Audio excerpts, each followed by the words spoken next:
So HPOZ, for all the people that don't know what that is, it stands for Historic Preservation Overlay Zone. And as I recall, it was the only vehicle that the city of Los Angeles had for designating an area historic. Is that how that works? Yeah, it's part of the zoning code, and what it establishes is another layer of review by a neighborhood board that works from a preservation plan. It's not just people making stuff up. There's a very specific set of guidelines that is reviewed as a part of the building permit process.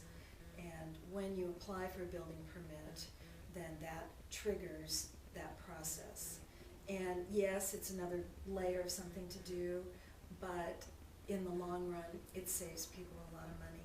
It's also, some people have, since the HPOZ designation has happened, people I know who have gone in front of the board, they think of it as like free advice, architectural advice. It is free advice. It's free advice, and it's also becoming a collection of solutions for things appropriate to older houses. So it's becoming a resource for the community where they can come in and find out what to do with their windows, or where did you get that roof material, or how do you do this detail, or what color is that concrete. So that's part of the fun of it, where it's becoming very collegial, and it's a design resource. Yeah. So exactly. that's another layer that It's a great thing. has been really helpful. It's a great thing. So the design board is, the HPOZ board, what does that consist of? It is consisted of, there are 5 people. 3 of them need to live in the neighborhood. You need a real estate professional, a licensed architect, someone who's well-versed in construction. A contractor would be nice. You have an at-large member of the neighborhood who has had some experience either on community boards or working in the preservation community. And then it's also good to have another design professional, because it really is, you really are solving design problems. So we've ended up with a great board. People are appointed by cultural heritage, the council office, the mayor. So the people are vetted. You just don't have somebody hopping off on the the board. street. Yeah, off the street. They have to specifically meet that criteria. And then the board is managed by city planning. So the board puts together a recommendation, and it's submitted to city planning and their historic resource group, and then they will write the recommendation as a part of the building permit, and that becomes part of the, history of the property, so that the next owners can know what the intention was, what the work does, how it was done. So it really starts to build a wonderful file for the property that's Yeah. public record. And all this is public, it's public input, because each house or project is evaluated independently. And while you'd think that this would be a big burden, because there are about 1,100 homes here, Windsor Square. Right. there's only about, 20 or maybe even not that many projects that end up before the board, because everything else is either exempt, paint and all these things that come and go, that doesn't matter. It's only when someone wants to make a significant change to the architecture of the house that's visible from the street. That's the only thing that they have jurisdiction over. So it's very limited, and that was another feature of our HPOZ, is that it was limited, and that made it more manageable. I remember that things like landscaping and paint color, everybody was exempt from that. Any kind of repair, any kind of, replacing like for like, any of that stuff, you don't want to get bogged down in that. Lighting is exempt. But windows, how about windows in this one? Windows, if you're replacing the windows with the same thing, that's exempt. But sometimes people want to pop a bay out, or they want to change it out and have French doors across the front, or enclose their front porch. And it's not that you can't do something, it's really about how you do it, so that it's consistent with the existing architecture. So that the notion that the board is saying, no, you can't do that. Well, if that ever happens, it's usually because you're trying to change a Spanish Revival house into a Tudor surprise, and no. Tudor surprise, I like that. You cannot do that. So, but a man's home is his castle. Yeah, big castle. Really Real big castle, castle. I know.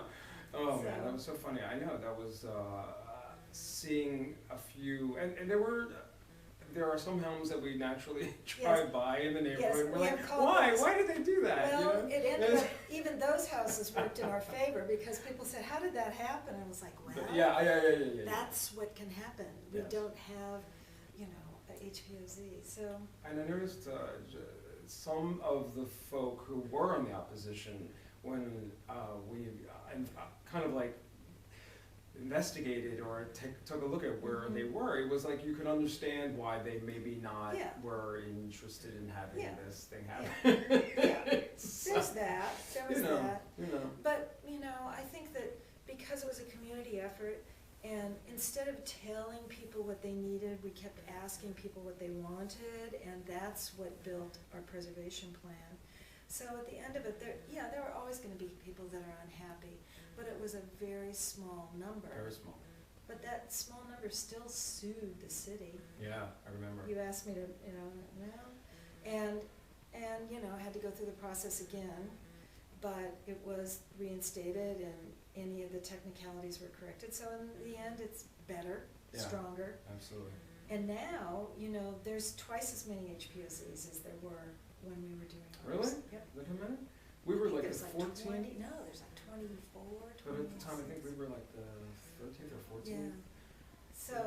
So all the work that we did was built upon for these other communities, and I think it's been a good thing. I'll never forget at those large meetings, especially at Marlborough, for this HPOZ situation, Carolyn Ramsey, who was the president of the Windsor Square Association at the time, saying, all those in favor of the HPOZ, please stand up. And this whole auditorium stood up, and she said, and then you can sit down. Now, anyone who's not in for it, please stand up. And like, it was intimidating for like the couple that were. Yeah, it was a shame. Anyway, but but people had legitimate concerns, and it was the balancing of those concerns that tailored ours to make it work for the neighborhood, and I would say it's working. Now, how many? You mentioned earlier about doing homes in Hancock Park yourself, and how many homes would you say that you've worked on How many in projects? in this area? I don't really know, Richard, but I'm sure it's more than 50 or 60 through the years. Little projects and big projects. And most of the project that I do is in the older homes. They have the kitchens with the 2 maids' rooms in the back, and it was closed off from the backyard, and that's not how we live. So it's redoing the kitchen, which usually they're just worn out, you need to redo them, and then opening it up to the garden.